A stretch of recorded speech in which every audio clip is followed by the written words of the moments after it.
Hey, welcome everyone to election night here in the 1836 studios. I'm Michael Quinn Sullivan with Brandon Waltens, Hello. managing editor of Texas Scorecard.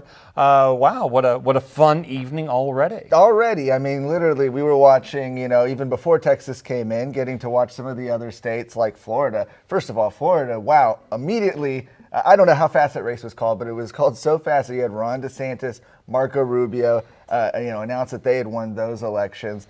And we were assured for months that, oh, no, Charlie Crist, Ron DeSantis, he's going to lose. And then, boom, here comes, 57%, I think was the last number I saw. That's not a close election. It's a blowout election in Florida for Republicans. Exactly. And so we're looking at a little bit of those other states. But, of course, it's Texas Scorecard. We're focusing on those races happening right here in Texas. And we're going to be talking about a number of those. But if you are watching this stream live right now, you want to keep watching till the end. We're going to be giving away some Texas Scorecard mugs. Explain that for folks. Yeah, I'm going to give you coffee mugs up on your screen here in a second. You will see if you will text your name and your mailing address to the number on your screen, we will get those coffee mugs out to you really quickly. No cost, no charge, just a little gift for spending a little time with me and Brandon on a Tuesday evening.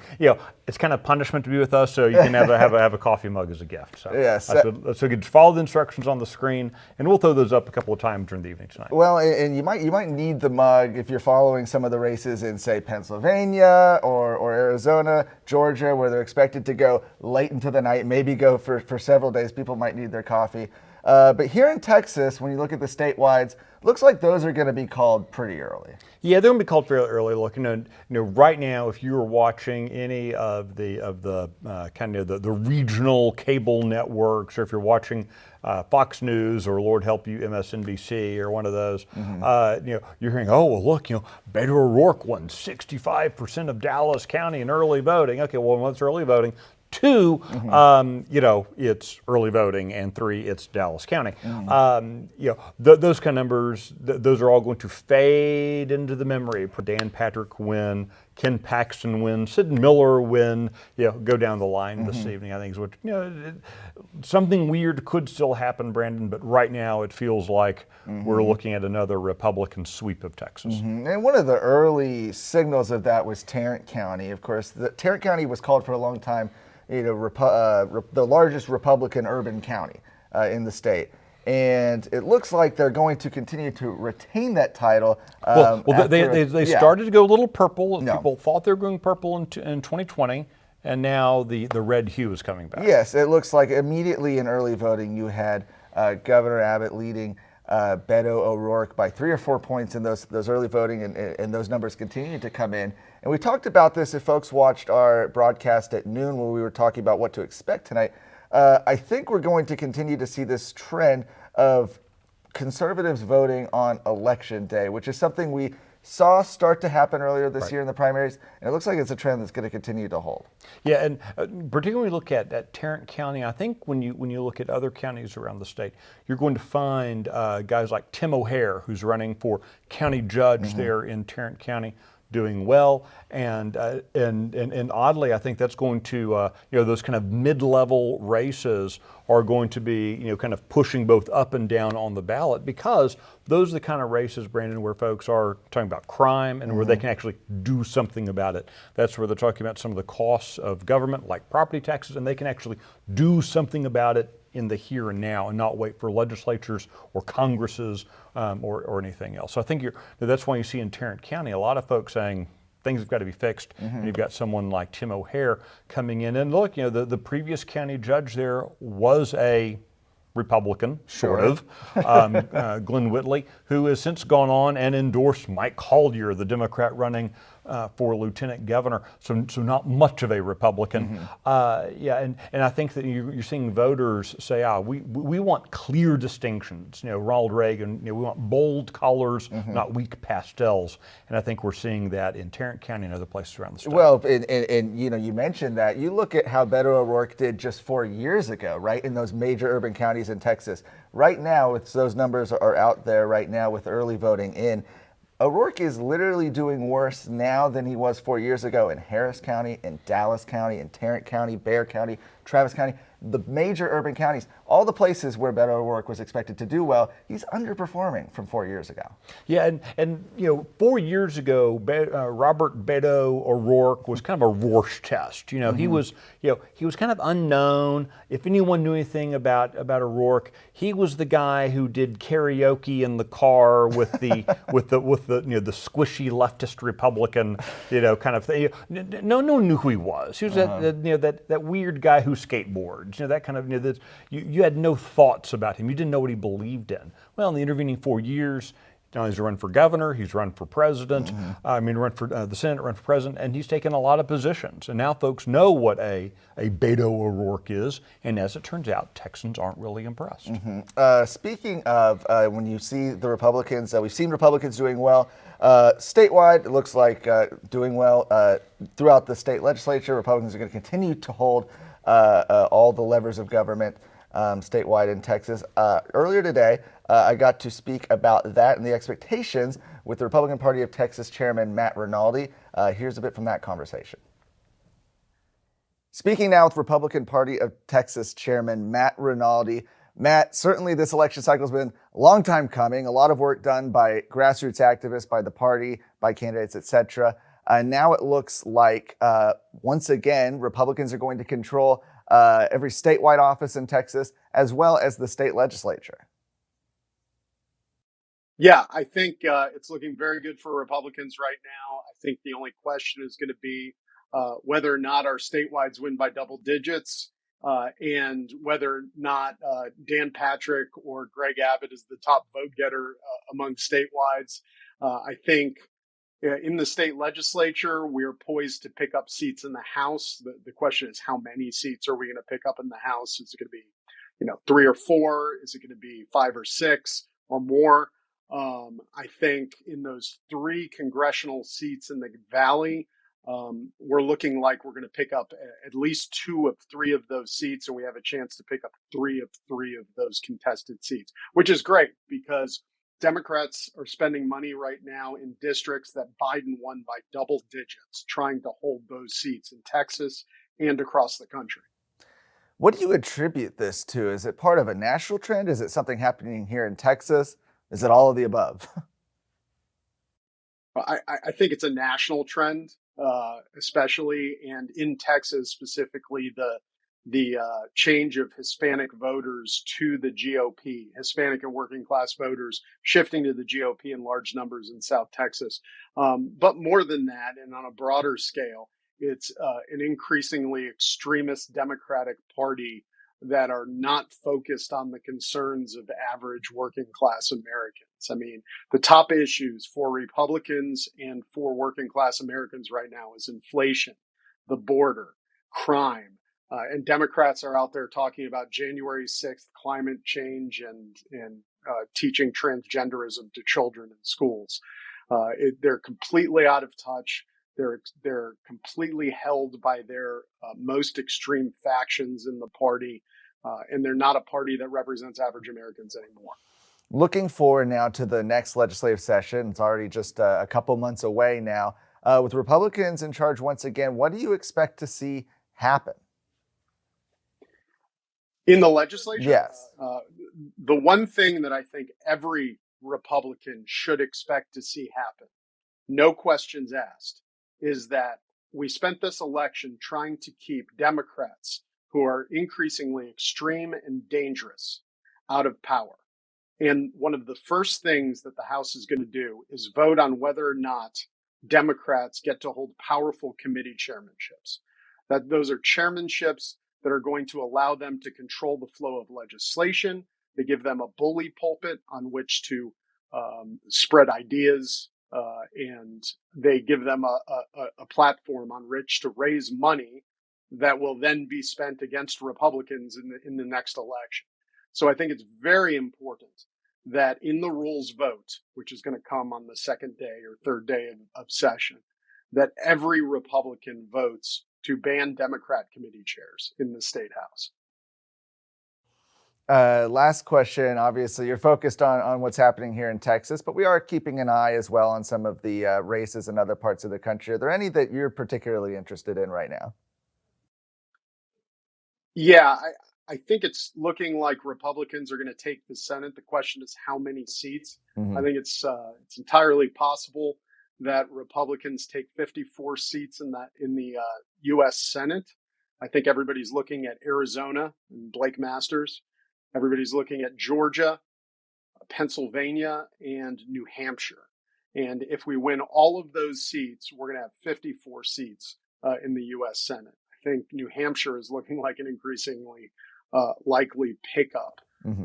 which is a great conservative running in the state of New Hampshire. The long shot races, and if these come in for Republicans, it's going to be a complete disaster for Democrats, is Washington State, Colorado. Now, these are not likely pickups for the GOP, but if we win those races, it was an absolutely disastrous night for Democrats, even more than the disaster that's expected. Hmm. And we'll be watching all of those closely. Matt Rinaldi, thank you so much. Thank you. Appreciate it. No, we're giving away a gun. We're not doing that. And so you look at that. I mean, exactly. That was just earlier this afternoon, and everything that Chairman Rinaldi said about Republicans, looking like they're going to take back the legislature, keep those statewide. As we look at these numbers, it looks like that was on target. Yeah, absolutely. And we'll remind folks real quick, if you will throw up on the screen right now, if you will text your name and your mailing address to the number on the screen, text that to us, and we'll be sending you a Texas Scorecard coffee mug. So do that right now. Don't forget, and we'll put that screen up here a couple of times. I think Matt Rinaldi, as the chairman of the Republican Party, typically speaking, you think, oh well, the party chair is going to be the cheerleader. He's going to, rah whatever stupid thing people with an R next to their name do. Matt Rinaldi is going to be out just cheering it. But yet what we've seen in his chairmanship already is a guy who's willing to say, no, the most important thing for the Republican Party is to cheer on Republican ideas and principles and activists. And I think that that's a very definite change than what we have seen. I think that is kind of spilling out already into the grassroots and into what folks have learned they need to expect from the Texas GOP, and that's then going to spill out into a lot of these candidates realizing that they have someone kind of on par with them who's going to be calling them into account. I want to move down to Southeast Texas now in Harris County, where we're starting to get some of that early vote in. There were some issues that caused some of the poll centers they had to be extended. A judge said they had to stay open another hour. Certainly, there's been some concern about that. But it looks like from some of the early vote in that Lena Hidalgo, the county judge that was elected there in 2018, 4 years ago, running for a second term, will be. She is down 5 points, it looks like, to her Republican challenger, Alex Mueller. Well, and look, I would even point, Brandon, to out of Texas, where you see Herschel Walker has lined up even now with Raphael Warnock. Wow. Where just an hour ago that was a blowout race by the Democrats there. And so I think whether you're looking at the big kind of national headline races to the mid-level races, I think you are seeing real interesting things happening around the state, around the country, with voters saying they're sick and tired of what the Democrats have been delivering the past 2 years. Mm-hmm. And we're going to continue to see that. Even as the polls close, there was even talk that in Colorado, for example, in Oregon, maybe Washington State, Republicans may actually see some opportunities there. But it certainly looks like here at home in Harris County, Republicans definitely have an opportunity there in taking out Lena Hidalgo, somebody who has been a big thorn in the side, not only to Harris County Republicans, but when you talk to even independent voters, there seem to be making a big swing just due to things like supporting the no cash bail, right, letting people, these jail breaks, letting people out of jail, defunding the police, etc. A lot of that campaign centering around public safety and yet that looks like she's going to be potentially in trouble. And look, Brandon, you simply can't walk away from that race without recognizing that you had the entirety of the national Democratic machine involved with trying to keep her in office right now. You had Lin-Manuel, the guy who wrote Hamilton, come in and do a special event for her. You had Kamala Harris come in town pushing for. I think Hillary Clinton's been through. Yes. Every single one of the blue bloods of the Democratic Party have traipsed through Harris County, not pushing Biden, not pushing O'Rourke, pushing Lena Hidalgo. Yes, this is a big deal. Even if she barely wins, that's huge. She should win big, and the fact that a Republican right now in Harris County in 2022 is doing so well is a sign of where a lot of voters are. Lena Hidalgo may have had those celebrities, but Alex Mueller did have Mattress Mac, who's of course had been Mattress a Mac, big, exactly. big push in that race for sure. Contrast that though to something happening in Dallas, which I think speaks more to the state of Dallas County now than it does to any sort of statewide or national trend. Right. But there you have Democrats really beating down on Abbott. It's about, I think, 2-1 in absentee voting, or in early voting rather. It looks like Dallas Judge Clay Jenkins, a Democrat, is going to win that one easily over his Republican opponent. And I think that just shows you how much Dallas County itself has changed. This is a county that used to, several years ago, 4 or 6 years ago, elect people like Matt Rinaldi, right, who is now the chairman of the party. And now it seems that Democrats have really taken a foothold there that even in a cycle like this seems hard to shake off. Yeah, and when you look in Dallas County, or I would even take you here to our studios in Williamson County, where you see Williams County, a very reliably red county for a long time, but in early voting, you've got the Democrats doing very well in Williamson County. It's a sign of kind of some of these shifting population, and it's something I think that Republicans have to be aware of, and I think that for the kind of the expectations people have are going to have to shift a little bit to the windshield how to fight. We cannot be folks who imagine a world. We need to take current reality as it is and operate from current reality. And I think when you look at places like Williamson County, where a lot of the statewide Republicans didn't work at all because they took it for granted, or you look in Dallas County, where maybe if they'd fought a little harder, maybe they could be doing better now. Again, current reality is really important, and current reality is something a lot of politicians and politicos don't want to focus on too much. No, they can avoid it. That's true. Another suburban county that a lot of eyes have been on tonight and heading into the weeks in this election is Collin County in the Dallas-Fort Worth Metroplex. And we have Erin Anderson, senior journalist, in Collin County at Ken Paxton, Attorney General Ken Paxton's watch party. I think we have her here. Erin, what is the atmosphere like at this watch party right now? Brandon, enthusiasm here at the Collin County Republican Party watch party tonight is off the charts. People are excited. You can see Angela Paxton here in the background.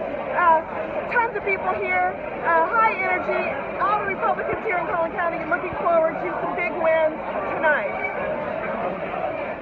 All right, certainly a loud atmosphere there as Attorney General Ken Paxton looks poised. I think we could say, looking at these results, looking at them come in, looks poised to gain a third term as Attorney General in Texas. Well, and there in that crowd, as Erin was noting, you had school board candidates, you had a lot of the other Collin County folks. A lot of them to be very excited tonight.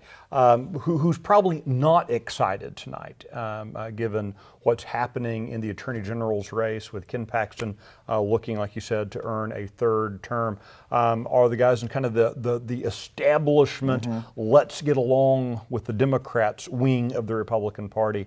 And I'm thinking specifically like Texans for Lawsuit Reform, kind of the big business pack, who they spent $4 or $5 million attacking Ken Paxton in the Republican primary, trying to help a very liberal Republican win, who ended up coming in third, very embarrassingly, third place in the Republican primary, and then refusing to help now since then, and in some ways seeing the things they said about Ken Paxton in the primary being used against him by the Democrats now, and them refusing to step in, saying, "Oh, well, other people can worry about Ken Paxton," kind of an attitude. This is going to cause a lot of angst, I would suggest, among the business community who have for now 20 years offloaded, outsourced their political thinking to Texans for Lawsuit Reform as kind of they're the de facto big business group in the state. And I think that you're going to have a lot of those characters rethinking, do they really want to be supporting an organization that takes politics and makes it so personal the way that Dick Weekly and Texans for Lawsuit Reform did in that Attorney General's race. They decided they didn't like Ken Paxton being cozy with the grassroots. They didn't like Ken Paxton taking on big tech, and they didn't like Ken Paxton using the office of the AG to sue the Biden administration, fight the Biden administration, none of which has anything to do with the interests of most businessmen in Texas, And so, there's going to have to be a reckoning there. But great news for Ken Paxton, great news for Angela Paxton, who we saw there, kind of in the background, who is a state senator. So, a great evening, I think, for a lot of conservatives in that part of the state. One other area we previewed earlier today that we'd be keeping our eyes on, of course, Chairman Matt Rinaldi talked about this as well, is what's happening down in South Texas. Now, it looks like there are 3 congressional seats that could potentially be picked up by Republicans heading into tonight. Looks like those are going to be close right now. There maybe not the Republican lead that some expected, but I think it's important to note, we touched on this a little bit earlier, but literally just a few years ago, these seats were completely out of question. The fact that they're even being talked about right now as potential Republican pickups really shows you, I think, the direction that things are going. Yeah, when you had the Democratic National Committee kind of wave the white flag in South Texas a couple of weeks ago, that said a lot. And certainly, I think this evening, almost regardless of what the final numbers are. This is silly, I don't believe in moral victories. No such thing as a moral victory. It's either a victory or a loss. But when you look at trending, when you look at the way the state is moving, if you're one of those Democrats who's been campaigning on all the things the Democrats are campaigning on, rather than on talking about the economy, talking about families, talking about schools, you are off base. This election is in many ways a referendum on parental rights and on getting the economy back to something that we expect it to be. And I think that if you're one of these Democrats, you're thinking real hard about being shackled to the leftist extremists in the Northeast and on the Pacific Coast. I want to say hello to everybody watching on Facebook Live right now. By the way, some interesting comments in there. Eduardo comments, where is Beto going to hide now, California or New York? Oh no! Look, he's going to be skateboarding back to El Paso first thing in the morning, and his trust fund and his wife's trust fund will keep them in a very comfortable lifestyle until he figures out which next race to grift off of and lose at. He's gone. He has hit the Triple Crown. He has lost a U.S. Senate race. He has lost a presidential race, and he has now lost a gubernatorial race. You got to give the guy credit. He is happy to be the white guy using a fake Hispanic nickname to lose races. So, way to go, O'Rourke. Yeah. Yes. Dan Jackson comments, Democrats are the reason the country is failing, certainly a sentiment we've seen echoed, it appears in the results, by many voters. Then CJ comments, let's go Brandon, which is the first time I've heard that joke made. Yeah, there we go. Yeah, that's fun. Yeah, poor Joe Biden. He is having to sit there and figure out now. How is he going to be the president of the United States? Which I'm not even sure he's aware that he's the president of the United States at this moment. But they're going to have to figure out how to, in the face. They made big, bold promises about this election, about what was going to happen, and it is going the exact opposite, which is good news for the rest of the country. Even as I think we noted earlier in the day, Guam, for the first time in 100 and something years, their non-voting delegate to Congress is now a Republican. When you've lost Guam, that was an early warning sign. Early start of the red wave from I guess the Pacific there. Gosh, can you imagine being the non-voting delegate from Guam? What a gig. What a gig, right? What a gig. Unbelievable. Reminder, if you're watching right now, we are giving away some Texas Scorecard mugs. Just text your name and address to the number on the screen right now, 888-410-1836. I got that right. You got that right. Okay. Good job. Yeah. Absolutely. Leaving Texas now just a bit, looking to the west. The polls have now closed or begun to close in Arizona, where Kari Lake is running for governor against Democrat Katie Hobbs. Yep. And then you also have Blake Masters running against incumbent Democrat Senator Mark Kelly there. And this is going to be the race. A number of people I've talked to, of course, the conversation with Luke Macias earlier today, of people in Texas watching races.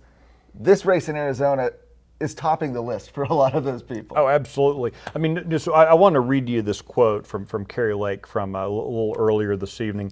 Arizona's GOP candidate Kari Lake pointed her finger at an NBC journalist and told the cameras, "I'm going to be your worst frickin' nightmare for 8 years."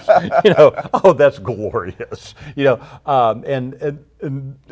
And it's glorious because she is going to be, she knows how to fight them. She was one of them for 20 plus years as a local reporter. She understands the gig. She understands the games that they play. And more importantly, she understands the value of being willing to fight. And I think that's something that when we look at guys and gals like Kari Lake who are willing to fight, you might not always win, but if you don't fight, you're absolutely going to lose. And we're seeing that this evening around the country and around the state of folks who are willing to fight and fighting when they're told they didn't have a chance. Now it looks like a lot of them are having a chance.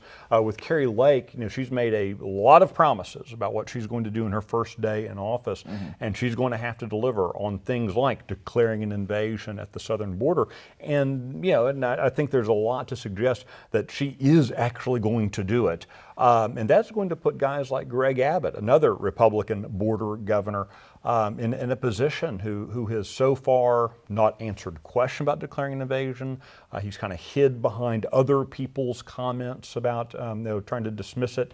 And I think that now suddenly, when you've got the Arizona governor do it, Greg Abbott, in early January is going to be forced to decide, does he want to be seen as strong by following Kari Lake, or does he want to do the opposite? And and certainly Greg Abbott has ambitions beyond being the governor of Texas. Ron DeSantis, winning big tonight, has ambitions beyond being the governor of Florida. And you've got Donald Trump, who has ambitions of being in the White House again. All those things are going to put Greg Abbott in a very precarious position as he thinks about his own political future. Absolutely. And the results of tonight are going to mean a little more than just what party takes control, what color hat, right? The election results tonight actually have implications here in Texas for what will happen during the upcoming legislative session. I want to remind folks that tomorrow morning, Wednesday morning at 9 a.m., Michael and I are going to be here live again on Facebook. Did you say 9 a.m.? 9 a.m., yeah. Set your alarms.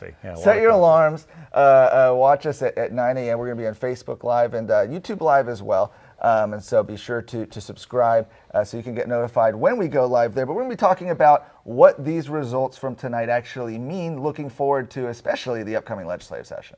Yeah, thanks for joining us again. The number on your screen, 888-410-1836. If you'll text your name and your mailing address to that this evening, we will drop a coffee mug in the mail to you. Really appreciate you taking time to visit with us this evening, and continue to throw your questions and your comments into the into the Facebook stream or to the YouTube stream, and let us know the races you're watching. Maybe we can try to address those first thing in the morning.